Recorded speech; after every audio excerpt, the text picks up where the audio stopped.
You have been told many stories about why Britain, once the workshop of the world, now limps along with stagnant wages, crumbling infrastructure, and a currency that trembles whenever the bond markets sneeze.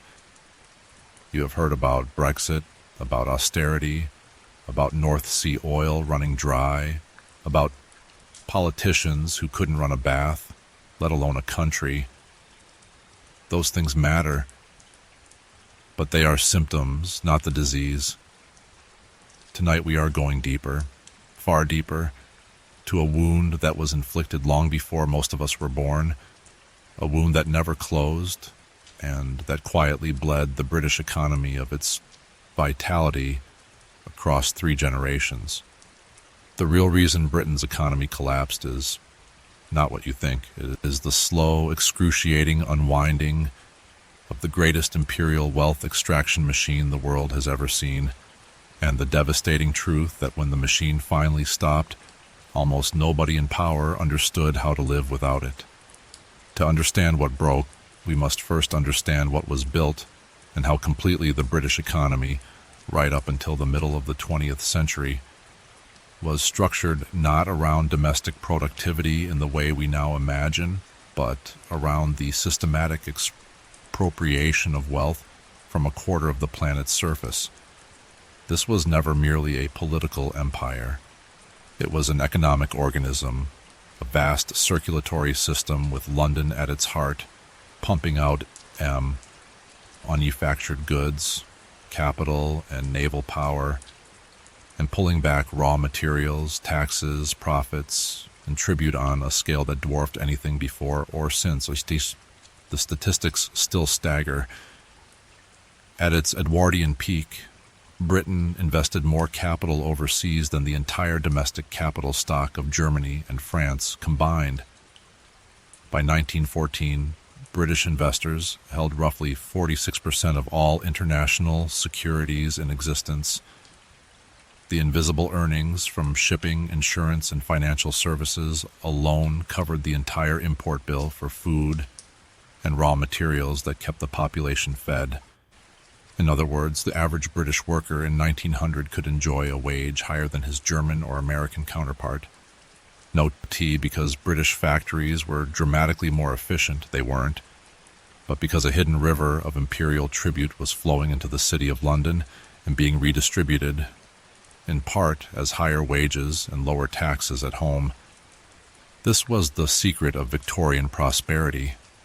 The empire allowed Britain to run perpetual trade deficits with the industrializing world while enjoying trade surpluses with the colonies that were forced to buy British goods, lend Britain money, and pay taxes in sterling. India alone, by the 1880s, was absorbing roughly 40% of Britain's total exports while being prevented by tariff policy and deindustrialization from developing its own manufacturing base. The subcontinent became, in the words of one forgotten colonial administrator, the milch cow of the British Empire, sending home an estimated 40 billion pounds in today's money between 1765 and 1938 in the form of taxes, dividends, and salaries that were spent not in Bombay or Calcutta, but in London, Edinburgh, and the home counties. Similar, if smaller, rivers flowed from Malaya's tin and rubber, from West Africa's palm oil, from the sugar islands, from the gold and diamonds of southern Africa. The result was an optical illusion of effortless wealth, a small island with relatively modest coal and iron deposits somehow sustaining the largest navy, the largest merchant fleet, and the highest per capita income on Earth. Yet the illusion came at a price few Britons ever saw. The imperial economy required constant expansion abroad and constant restriction at home. Wages were kept artificially low in Britain itself by the poor law and the absence of strong trade unions until late in the century, while the surplus was siphoned upwards into rent, dividends, and gilt-edged securities. When expansion finally hit its limits, after the First World War, when the costs of maintaining global hegemony began to exceed the tribute that could be extracted, the entire model began to shudder. The 1931 abandonment of the gold standard was not, as school textbooks often suggest, a mere technical adjustment. It was the first public admission that the imperial wealth pump was no longer strong enough to sterilize the city of London against the rest of the world. And then came the Second World War, the event that finally shattered the machine beyond repair. In 6 short years, Britain liquidated almost everything that could be sold. The overseas investments built up over 2 centuries, the merchant fleet, the gold reserves, even the family silver of great estates was pawned to keep fighting. By 1945, Britain was bankrupt in every meaningful sense, owing the United States and Canada more than $21 billion in today's money, and still responsible for policing an empire that now cost far more than it returned. The sterling area, that ingenious post-war mechanism designed to keep the old colonial trade flowing, became instead a desperate rationing system, forcing colonies to pile up sterling balances in London that they were not allowed to spend, while Britain imported their food and raw materials on credit. It was empire in the form of a giant IOU. The crisis came to a head in the sweltering summer of 1947 when Washington demanded convertibility of sterling as the price of the American loan that was keeping Britain afloat. Within weeks, the reserves were draining at a rate of $150 million a day, a hemorrhage the Bank of England could not stop. Convertibility was suspended after just 5 weeks, but the damage was irreversible. The world now knew that the pound was no longer as good as gold, and the old imperial economy, built on the unquestioned supremacy of sterling, was finished. India left that same year. Pakistan followed, and one by one the colonies that had been forced to bankroll Britain began to walk away, taking with them the captive markets, the cheap raw materials, and the invisible earnings that had quietly sustained British living standards for a century. What followed was not merely decolonization, it was the slow-motion economic disembowelment of a nation that had never truly prepared for a world in which it would have to live by its own efforts alone. In the spring of 1945, when the guns finally fell silent across Europe, the British people allowed themselves a moment of exhausted triumph. They had stood alone, they had held the line, and now they would rebuild a land fit for heroes. Yet behind the victory parades, in the oak-paneled rooms of the Treasury and the Bank of England, a small circle of civil servants stared at balance sheets that told a very different story. The country was not merely tired, it was hollowed out. One internal memo, stamped most secret and circulated only to the cabinet in August 1945, put it with brutal clarity: "We have spent our capital, sold our overseas investments, and mortgaged our future to the United States. Unless we can restore the pre-war surplus on the balance of payments within 5 years, the standard of life in this country must fall permanently and substantially." The surplus they spoke of was not the visible trade in goods. It was the invisible income from empire, the shipping freights, the insurance premiums, the interest on 2 centuries of colonial loans that had quietly paid for the National Health Service before it was even dreamed of, that had paid for the Royal Navy, for the great exhibitions, for the very bread on the table. That surplus was now gone, and almost nobody outside Whitehall understood that the Britain they thought they were rebuilding had already ceased to exist. The Attlee government's response was heroic in ambition and tragic in its misdiagnosis. Nationalization of coal, steel, and railways was sold to the public as socialist modernization, but in the private minutes of the Economic Policy Committee, It was repeatedly justified as the only way to squeeze enough dollars out of an exhausted island to keep the sterling area alive. Aneurin Bevan's National Health Service, the proudest achievement of 1948, was budgeted on the assumption that a restored imperial trade would bring in the foreign exchange needed to import American drugs and Canadian wheat. When that trade failed to materialize, the bills were paid by running due in the last scraps of gold, by borrowing from the International Monetary Fund, and eventually by quietly devaluing the pound in 1949. A confession to the world that Britain could no longer afford the exchange rate it had defended with blood only 4 years earlier. Yet the deeper tragedy was psychological. The British elite, politicians, civil servants, businessmen, had grown up in a world where global financial supremacy was treated as a law of nature. They could not imagine an economy that did not have the City of London at its center, sterling as the world's reserve currency, and a ring of dependent territories, providing raw materials on favorable terms. When reality finally intruded, their response was not to reindustrialize on a new basis, but to cling ever more desperately to the remnants of the old system. The result was a 20-year game of make-believe.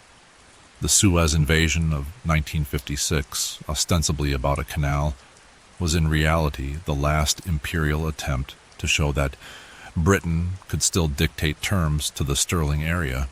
The 1967 devaluation of sterling, sold to the public as a technical adjustment, was the moment the markets finally called the bluff, and the repeated IMF bailouts of the 1950s and 1960s were less about short-term liquidity than about a country that had forgotten how to earn its own living. By the early 1970s, the pretense was threadbare. The sterling area had dissolved. The colonies were independent states demanding repayment of the balances they had been forced to accumulate during and after the war, and the City of London, far from being the creditor of the world, was reduced to borrowing short-term dollars from Arab oil sheikhs to prop up the pound. The winter of 1973-74, with its 3-day week and power cuts, was not primarily an energy crisis. It was the moment when the last structural supports of the imperial economy finally snapped. The coal industry, nationalized to guarantee energy independence, was producing less than it had in 1913.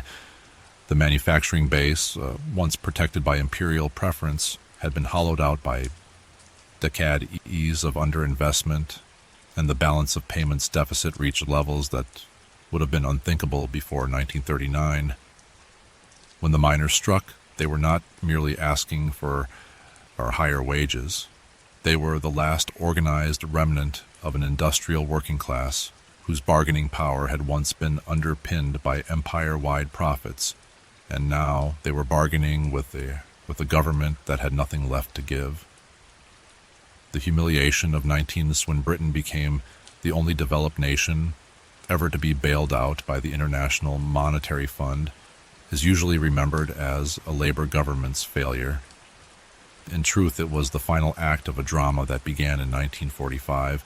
The IMF demanded cuts not because Deindustrialization was profligate, but because the British state had been living beyond its means for 30 years on the assumption that the old invisible earnings would one day return. They never did.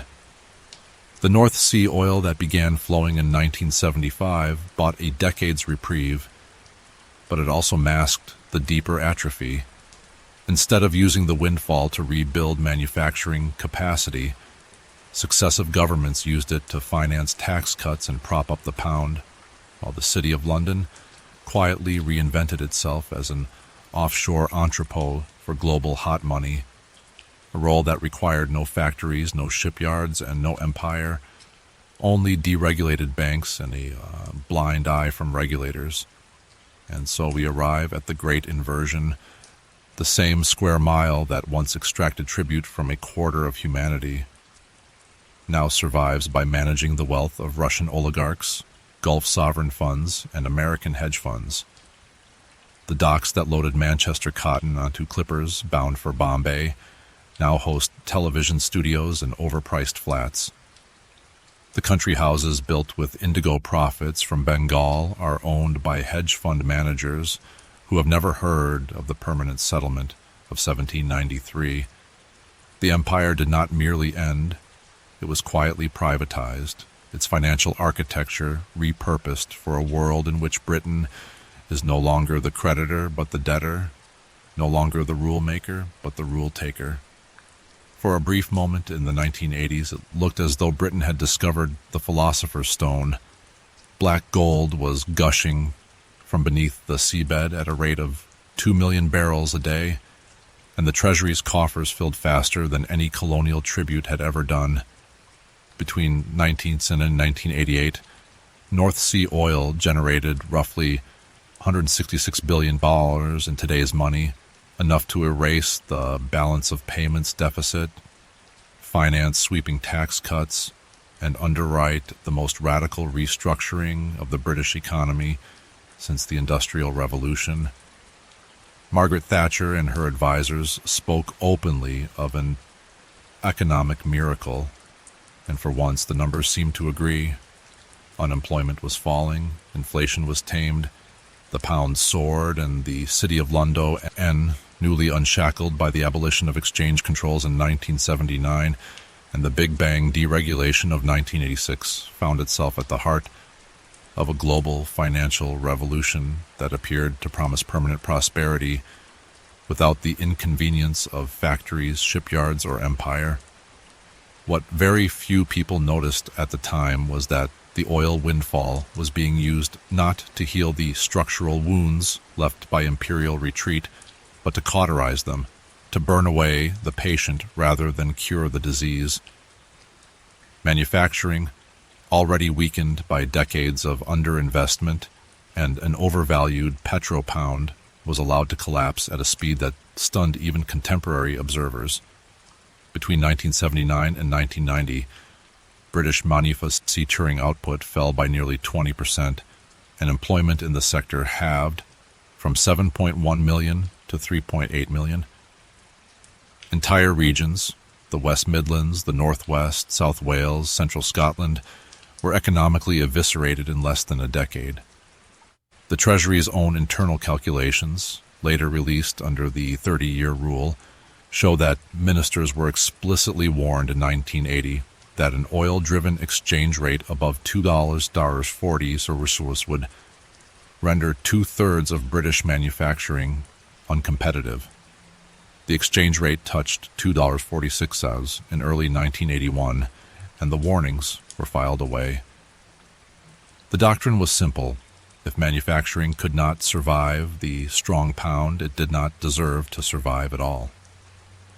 Britain would become, in the phrase of one senior Bank of England official, a nation of wealth managers rather than wealth creators.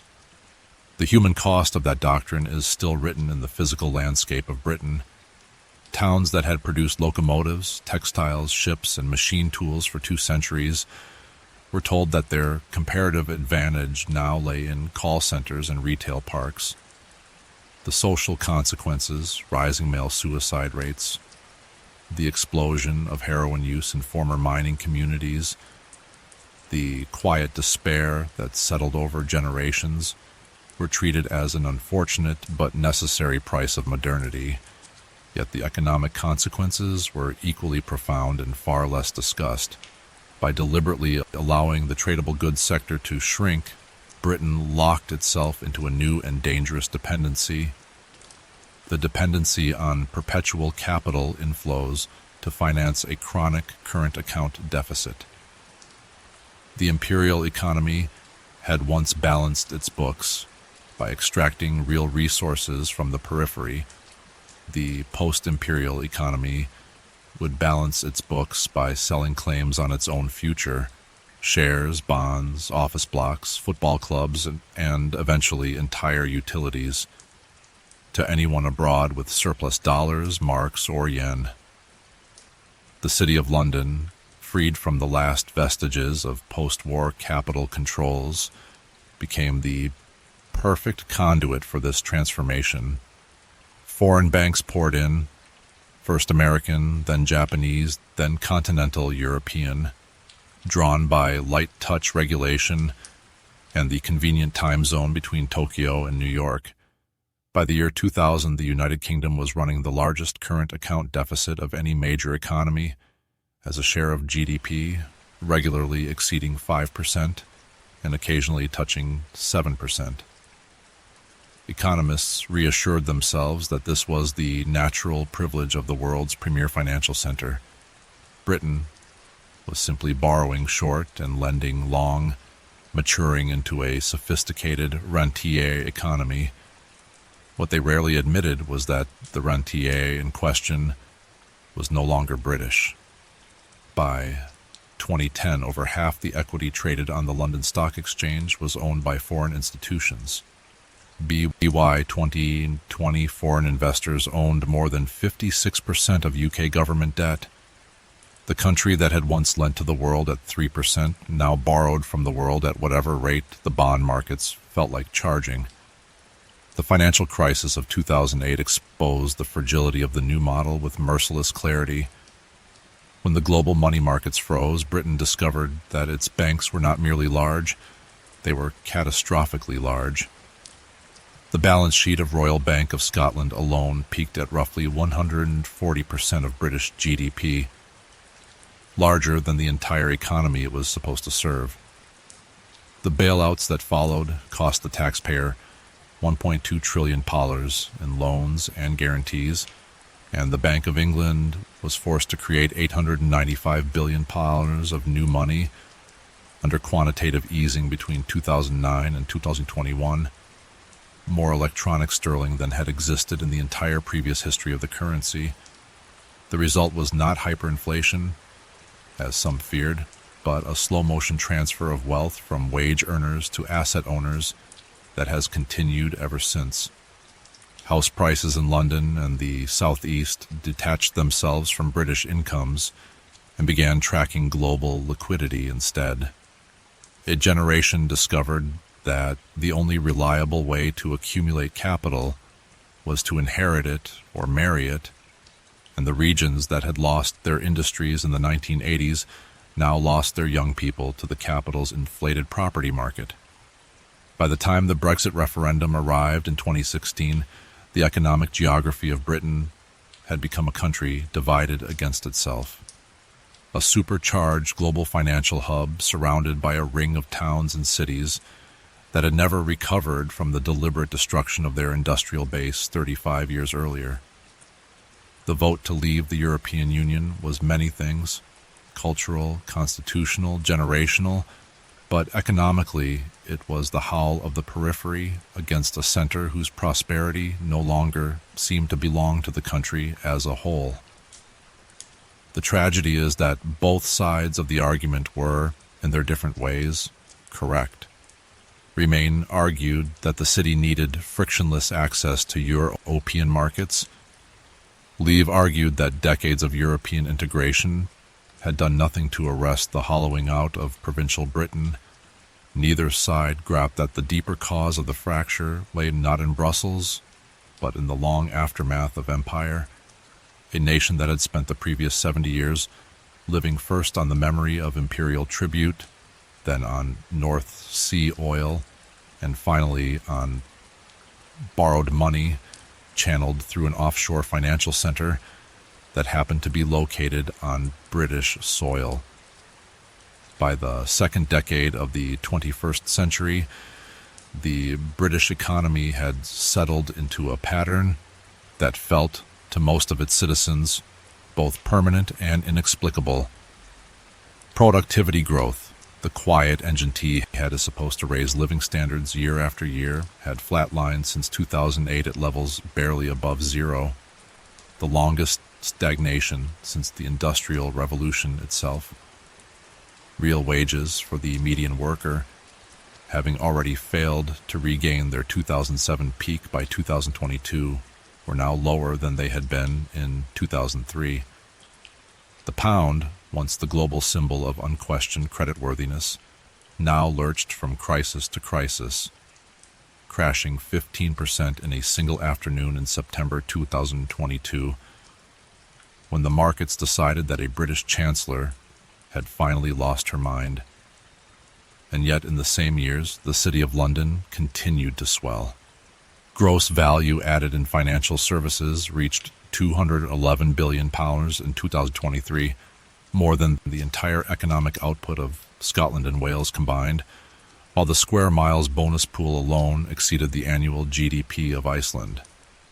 Britain had become two economies sharing one flag, a global casino whose profits largely left the country the moment they were declared, and a domestic economy that limped along on low investment, low skills, and the slow erosion of everything that had once made it a manufacturing power. The most honest way to describe the British condition in the 2020s is that the country never truly completed the transition from imperial rentier to normal nation-state. Every other advanced economy that lost an empire, France, the Netherlands, Portugal, went through a pain of the entire economic output of Scotland and Wales combined, while the square miles bonus pool alone exceeded the annual GDP of Iceland. Britain had become two economies sharing one flag, a global casino whose profits largely left the country the moment they were declared, and a domestic economy that limped along on low investment, low skills, and the slow erosion of everything that had once made it a manufacturing power. The most honest way to describe the British condition in the 2020s is that the country never truly completed the transition from imperial rentier to normal nation-state. Every other advanced economy that lost an empire, France, the Netherlands, Portugal, went through a pain of and inertia, regarded the United Kingdom as a safe haven. When the bond vigilantes finally noticed that the country had no visible means of support beyond the kindness of foreign creditors, the reaction was swift and merciless. 10-year gilt yield spiked from 3.5% to over 4 or 5% in days. Mortgage offers were pulled overnight, and the Bank of England was forced to intervene with $65 billion of emergency purchases simply to prevent pension funds from collapsing. The episode lasted barely a fortnight, yet it laid bare the new reality. Britain's credit rating now rests not on manufacturing exports, not on North Sea oil, not even on the dwindling prestige of its universities or its legal system, but on the continued willingness of overseas investors to park their money in a currency that has been in the structural decline for 75 years. The deepest damage, however, is not measured in currency crises or even in the hollowed-out towns that everyone can see. It is measured in the quiet decisions that were never taken.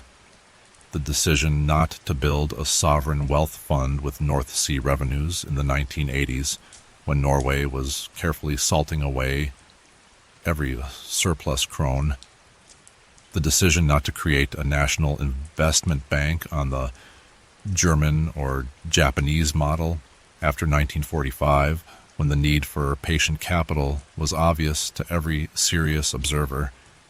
The decision, repeated decade after decade, to allow infrastructure spending to fall to the bottom of the OECD league tables, while continuing to pay dividends to foreign shareholders of privatized utilities. The decision to treat housing as a speculative asset rather than a social good, until Greater London became the world's largest offshore real estate parking lot. Each of these decisions seemed rational, even attractive at the time, because each rested on the unspoken assumption that there would always be another source of unearned income around the corner. Oil, financial deregulation, European structural funds, quantitative easing, or simply the lingering mystique of the City of London. That assumption has now expired. In 2024, the last primary steelmaking capacity in Britain was scheduled to close, ending a continuous tradition of iron and steel production that stretched back to Abraham Darby and the birth of the Industrial Revolution itself. The economics were brutal. British steel was produced with electricity priced at twice the European average, in plants that had received almost no serious capital investment since the 1970s, competing against producers in China and India who enjoyed modern equipment and far lower energy costs. Yet the deeper truth is that no British government since 1979 has been willing to treat steel as a strategic industry rather than a commodity to be bought wherever it is pest. The same story has played out in shipbuilding, in semiconductors, in battery production, in advanced materials. Britain retains world-class research universities and a handful of niche champions. Aston Martin, Rolls-Royce aero engines, the cluster of Formula One teams around Oxfordshire, but the patient long-term industrial ecosystems that turn research into mass employment have been allowed to wither. The final irony is that the empire has come home in the most literal sense. Large parts of central London, the great northern ports, the water companies, the electricity grid, even the company that makes Herod's Christmas puddings are now owned by sovereign wealth funds and state enterprises from the very parts of the world that Britain once ruled. The capital flows have reversed. Where once Indian taxes paid for Scottish country houses, now Qatari and Malaysian capital pays for the renovation of Mayfair townhouses that will never be occupied by British citizens. The wheel has come full circle, and the former imperial metropolis finds itself quietly colonized by the capital of its successors. And so we come to the present moment, to a country that still speaks the language of greatness while quietly living on borrowed time and borrowed money. The real reason Britain's economy collapsed is not a single event you can pin to a calendar, 1914, 1945, 1996, 2008, or 2022, but a slow cumulative refusal to accept the most basic historical truth that empires do not simply retire, they are dismantled, and the metropole that lived by imperial extraction must either reinvent itself or slowly bleed out. Britain chose neither path decisively. Instead, it performed an extraordinary act of economic escapology, surviving for 3 generations on the afterglow of empire, on North Sea oil, on financial deregulation, on house price Keynesianism, on quantitative easing, on anything that postponed the moment of reckoning. Each time the trick worked, the illusion grew stronger, that Britain was special, that the normal rules of economic gravity did not apply to an island that H had once ruled a quarter of the world. The tragedy is not that Britain lost an empire. Every empire ends. The tragedy is that Britain never admitted the loss, never mourned it properly, never asked the hard questions about what kind of country it wished to become when the tribute ships stopped coming. France, after Algeria, endured a near civil war and then rebuilt itself as a middle-sized European republic with a strong domestic industrial base and a generous welfare state. The Netherlands, after Indonesia, quietly became one of the richest per capita nations on Earth through horticulture, chemicals, and merchant logistics. Even Portugal, after the traumatic collapse of its African empire in 1974 to 75, endured dictatorship's end and a revolutionary upheaval, then joined the European community and achieved convergence with European living standards within a single generation. Britain alone tried to keep the old imperial operating system running on a laptop with a dying battery, patching and rebooting, praying that no one would notice the screen flickering. What remains now is a country caught in a permanent half-life? The institutions of empire, the Bank of England, the overseas territories, the crown dependencies, the common law courts, the English language itself still generate real rents, but those rents no longer belong primarily to the British people. They belong to who? British. There is no neat moral to this story, no comforting promise that decline is inevitable or that revival is impossible. Nations are not doomed by history, they are doomed by choices. Britain still possesses assets that much larger countries would envy: a permanently useful language, a time zone between Asia and America, universities that remain global magnets, a legal system that much of the world still trusts, and, most precious of all, a population that has repeatedly shown itself capable of reinvention when the alternative is surrender. But reinvention requires something that has been in short supply for 3 generations. An honest national conversation about what was lost, what was gained, and what kind of country Britain can realistically hope to be when the last echoes of empire have finally fallen silent. The sun did set on the British Empire. The question no one in power has ever truly answered is whether Britain can learn to live by daylight. This has been the story they didn't want you to hear. The real reason Britain's economy collapsed. It's not what you think.